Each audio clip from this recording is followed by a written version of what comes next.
देश भर में आज धूमधाम से मनाई जा रही है रामनवमी। राम मंदिर में सूर्य किरणों से हुआ रामलला का सूर्याभिषेक। राष्ट्रपति और प्रधानमंत्री ने दी देशवासियों को पावन पर्व की शुभकामनाएं। हरियाणा के मुख्य निर्वाचन अधिकारी ने सभी जिलों के डीसी के साथ वीडियो कॉन्फ्रेंसिंग से की बैठक। कहा, लोकसभा चुनाव में आचार संहिता के उल्लंघन की शिकायतों के निपटान के लिए सोशल मीडिया टीमें करें गठित। और जजपा ने लोकसभा चुनाव के लिए अपनी पहली सूची जारी की, जिसमें 5 उम्मीदवारों के नामों का किया ऐलान। हिसार सीट पर देवीलाल परिवार के सदस्यों में मुकाबला।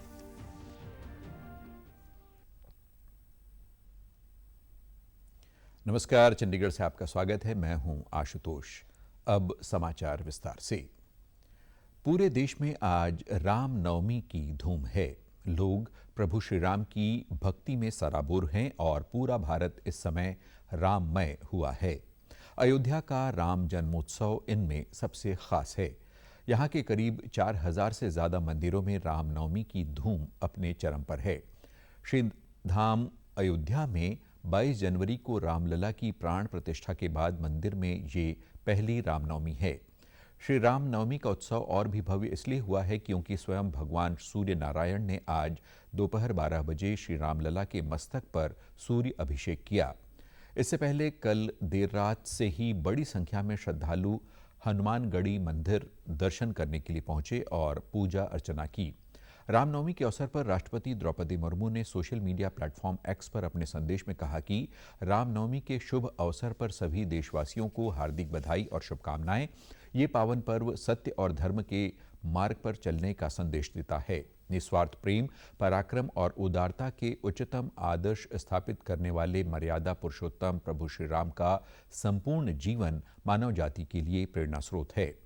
आज के शुभ दिन पर हम ऐसे राष्ट्र के निर्माण का संकल्प लें जहां सबका जीवन गरिमापूर्ण हो और सर्वत्र समृद्धि का प्रचार हो। वहीं रामनवमी पर प्रधानमंत्री नरेंद्र मोदी ने अयोध्या में राम मंदिर निर्माण के लिए जीवन समर्पित करने वाले राम भक्तों से संत महात्मा को नमन करने का आह्वान किया।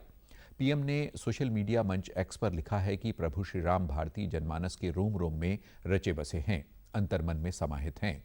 भव्य राम मंदिर की प्रथम राम नवमी का ये अवसर इन असंख्य राम भक्तों और संत महात्माओं को स्मरण और नमन करने का भी है, जिन्होंने अपना पूरा जीवन राम मंदिर के निर्माण के लिए समर्पित कर दिया। मुझे पूर्ण विश्वास है कि मर्यादा पुरुषोत्तम भगवान श्री राम का जीवन और उनके आदर्श विकसित भारत के निर्माण के सशक्त आधार बनेंगे। उनका आशीर्वाद आत्मनिर्भर भारत के संकल्प को नई ऊर्जा प्रदान करेगा। प्रभु श्री राम के चरणों में कोटि कोटि नमन और वंदन।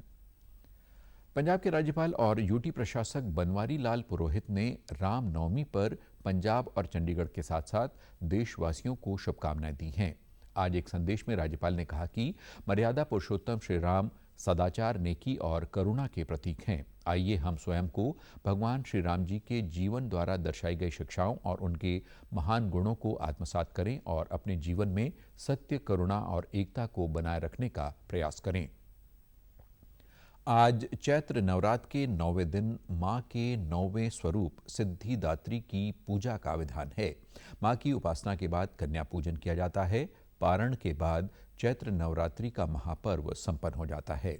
ऐसी मान्यता है कि 9वें दिन मां सिद्धिदात्री की उपासना करने से नवरात्रि के 9 दिनों की पूजा का फल मिलता है।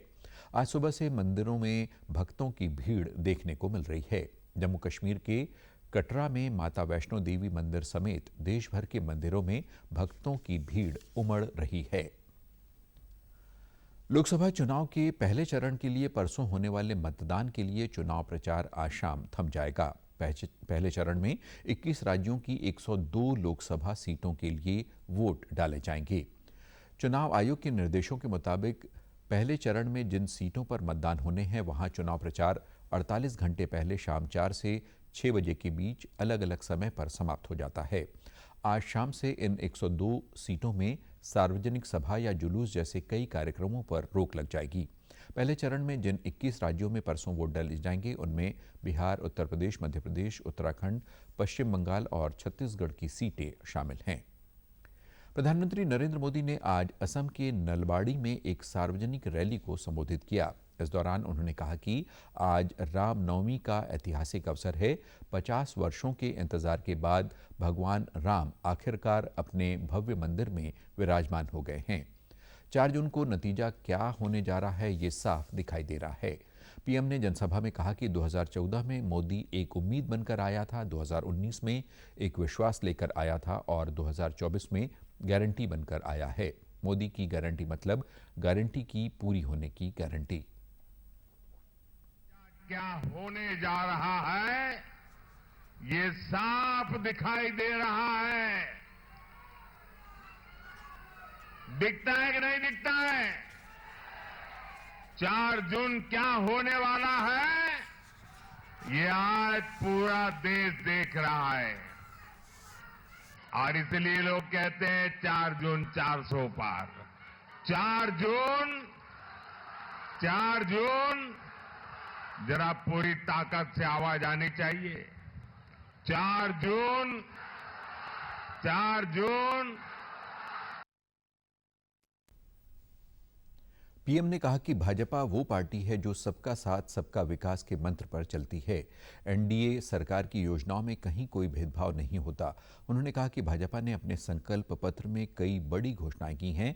इनमें 70 साल से अधिक उम्र के बुजुर्गों को आयुष्मान योजना में 5 लाख रुपए तक मुफ्त इलाज की सुविधा दी जाएगी। जननायक जनता पार्टी ने कल लोकसभा चुनाव के लिए उम्मीदवारों की पहली सूची जारी कर दी है। इसमें 5 प्रत्याशियों के नामों का ऐलान किया गया है।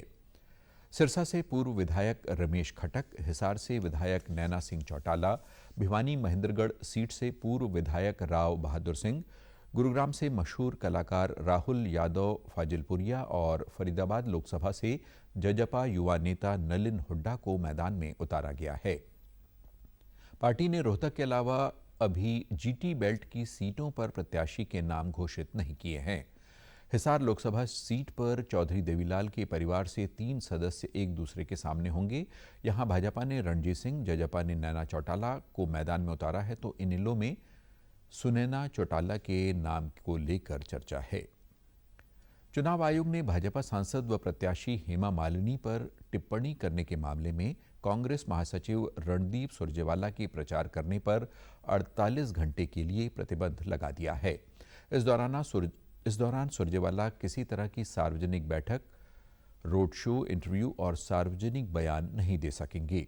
सांसद रणदीप सुरजेवाला ने भाजपा नेता व सांसद हेमा मालिनी पर अभद्र टिप्पणी की थी। चुनाव आयोग के नोटिस पर प्रतिक्रिया देते हुए रणदीप सुरजेवाला ने कहा था कि बिना तारीख वाला वीडियो छेड़छाड़ करके सोशल मीडिया पर पोस्ट किया गया था और मेरा इरादा अभिनेत्री को अपमानित करने या ठेस पहुंचाने का बिल्कुल नहीं था। चुनाव आयोग ने हेमा मालिनी पर टिप्पणी करने के लिए सुरजेवाला को कारण बताओ नोटिस भी जारी किया है। हरियाणा के मुख्य निर्वाचन अधिकारी अनुराग अग्रवाल ने कल वीडियो कॉन्फ्रेंसिंग से लोकसभा चुनाव प्रबंधन को लेकर सभी उपायुक्तों सह जिला निर्वाचन अधिकारियों के साथ समीक्षा बैठक की। इस दौरान उन्होंने अधिकारियों को निर्देश दिया कि वे लोकसभा चुनाव के मद्देनजर अपने अपने जिलों में आदर्श चुनाव आचार संहिता के उल्लंघन की शिकायतों के निपटान के लिए सोशल मीडिया टीम गठित करें। उन्होंने जिला उपायुक्तों से कहा कि वे प्रदेश की सभी विधानसभा क्षेत्रों की वर्नेबल मैपिंग करवाएं ताकि लोकसभा चुनाव में किसी भी प्रकार की समस्या न आए। उन्होंने कहा कि सभी पीठासीन अधिकारियों तथा वैकल्पिक पीठासीन अधिकारियों की ट्रेनिंग करवाई जाए।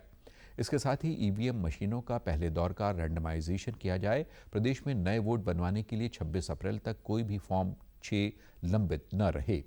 अनुराग अग्रवाल ने कहा कि 85 वर्ष से अधिक की आयु वाले मतदाताओं तथा दिव्यांग मतदाताओं के घर से वोट डालने का विकल्प समय रहते ले लिया जाए ताकि उन्हें वोट डालने में कोई दिक्कत न आए। मुख्य निर्वाचन अधिकारी ने कहा कि सभी जिला निर्वाचन अधिकारी व्यक्तिगत रूप से पोलिंग स्टेशनों का निरीक्षण करें। उन्होंने कहा कि इस बार चुनाव आयोग ने शहरी क्षेत्रों में मतदान को बढ़ाने के लिए क्यू मैनेजमेंट ऐप लॉन्च किया है। उन्होंने कहा कि शहरी स्थानीय निकायों की इलेक्ट्रॉनिक्स विज्ञापन बोर्डों पर चुनाव आयोग की वीडियो चलवाई जानी चाहिए। साथ ही बूथ लेवल पर सबसे बुजुर्ग मतदाता व पहली बार मतदान कर रहे युवा मतदाता को सम्मानित किया जाना चाहिए। संघ लोक सेवा आयोग यूपीएससी ने कल सिविल सेवा परीक्षा 2023 के परिणाम घोषित किए। यूपीएससी की अधिसूचना के अनुसार कुल 1016 उम्मीदवारों ने सिविल सेवा परीक्षा उत्तीर्ण की है। उत्तर प्रदेश के लखनऊ के रहने वाले आदित्य श्रीवास्तव ने शीर्ष रैंक हासिल की। वहीं ओडिशा के अनिमेश प्रधान और तेलंगाना की डोनुरू अनन्या रेड्डी ने क्रमशः दूसरी और तीसरी रैंक हासिल की। एएनआई से बातचीत में आदित्य श्रीवास्तव ने बताया कि स्मार्ट रणनीतियों के साथ कड़ी मेहनत के संयोजन से वो प्रतिस्पर्धी परीक्षा में अपने तीसरे प्रयास में सफल हुए।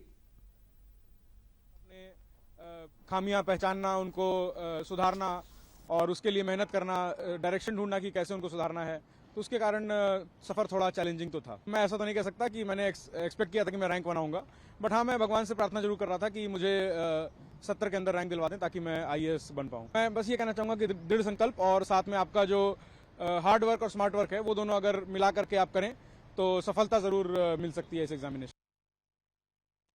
वहीं हरियाणा के 37 अभ्यर्थी परीक्षा में उत्तीर्ण हुए। देश भर में टॉप 100 में प्रदेश के 8 युवा शामिल हैं।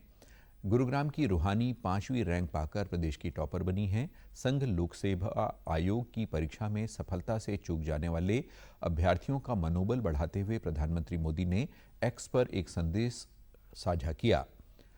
प्रधानमंत्री ने कहा है कि जो अभ्यर्थी सिविल सेवा परीक्षा में अपना लक्ष्य प्राप्त करने से चूक गए हैं, उन्हें ये याद रखना चाहिए कि हार संघर्षपूर्ण हो सकती है, लेकिन ध्यान रहे ये आपकी यात्रा का अंत नहीं है।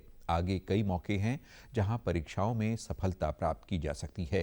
भारत ऐसे अवसरों से समृद्ध है जहां आपकी प्रतिभा सामने निखर कर आ सकती है। प्रयास करते रहें और आगे बढ़ने की व्यापक संभावनाएं तलाश करते रहें।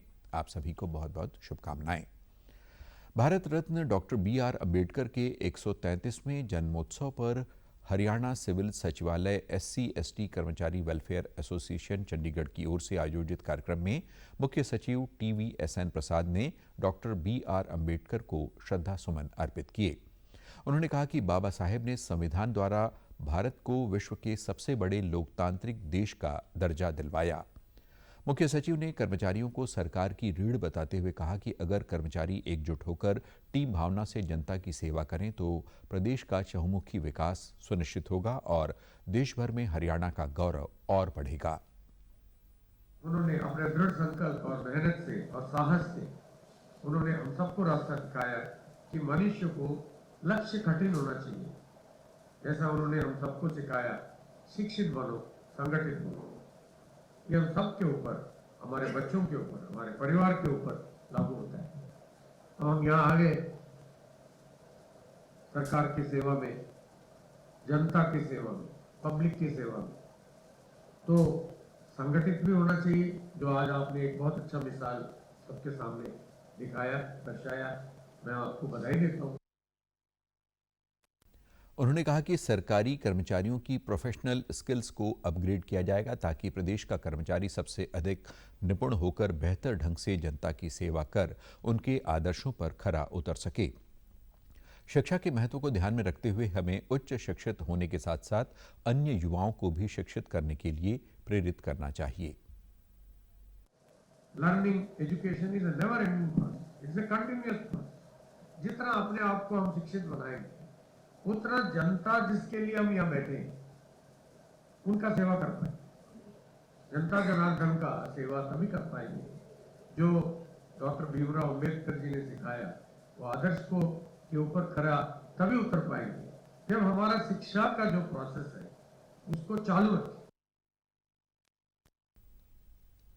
TVSN प्रसाद ने कहा कि बाबा साहेब की तरह हमेशा कठिन लक्ष्य को लेकर चलना चाहिए, तभी हम हर बाधाओं को पार करते हुए वांछित मुकाम हासिल कर सकते हैं। बाबा साहेब ने कठिन परिस्थितियों में देश को विकसित भारत बनाने की दिशा में कार्य किया। चंडीगढ़ स्थित टैगोर थिएटर में आज कल्चरल फ्रेंच नेटवर्क और national school of drama Adishakti एनसेट की ओर से नाटक का मंचन किया जाएगा। इस बारे में जानकारी देते हुए नाटक के निर्देशक विनय कुमार ने कल प्रेस वार्ता में बताया कि हीरोज एक शक्तिशाली नाट्य प्रदर्शन है जो भगवद गीता को इलियाड, अर्जुन और अकिलेस की समानताओं को जोड़ता है। नाटक में दो अलग अलग संस्कृतियों के दो व्यक्तित्व और महिमा और त्रासदी के बीच की कहानी है। ये प्ले एक इट्स इमेजिनेटरी स्पेस में that imaginatory space can be a place where silk road story tellers meet. युद्ध क्या है, युद्ध का कोलाट्रल क्या है, who is the people suffer, the women, the children. Even at the end of the Mahabharata, Yudhishthira said, I don't want these kingdoms of widows, because that's all the end of any war is. So this play in the current scenario, ये time में world is going towards war, Iran it started, Ukraine it started, world is going towards a conflict zone. उन्होंने कहा कि ये production वीरता की पारंपरिक धारणाओं को चुनौती देता है। नाटक का प्रीमियर कुछ महीने पहले फ्रांस के लियोन में हुआ था। और आप हमारे समाचार YouTube channel DD news Chandigarh, Facebook DD news Chandigarh और social media X DD news CHD पर भी देख सकते हैं। इसी के साथ चंडीगढ़ से समाचारों का सिलसिला समाप्त होता है। नमस्कार।